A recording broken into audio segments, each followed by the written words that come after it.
Tandaan mo, ang babaeng paulit-ulit mong sinaktan ay isang delikadong bagay kapag natutong bumangon. Pwede mong saktan ang isang babae ng paulit-ulit.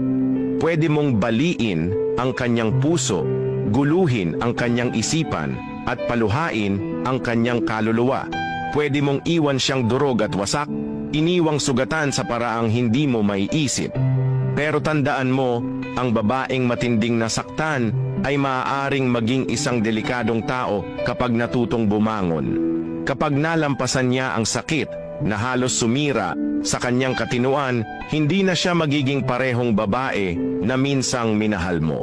Pwede mo siyang itulak sa pinakamababang bahagi ng kanyang buhay, iwan siyang luhaan at halos sumuko sa sarili niya. Pwede mo siyang dalhin sa puntong halos ipagdasal niya na lang na mawala na ang lahat ng sakit. Pero sa oras na matutunan niyang buuin muli ang kanyang sarili, huli na para sa iyo para mapagtantong maling babae ang sinaktan mo. Ang isang babae ay maaaring maging marupok, pero sa kabila nito, siya rin ay may kakayahang maging matatag. Kaya niyang magpatawad, pero kaya rin niyang hindi magpakita ng awa kapag natutunan na niyang lumaban. Kaya mag-ingat ka sa babaeng pinili mong saktan, dahil baka isang araw, ang sakit na ipinadama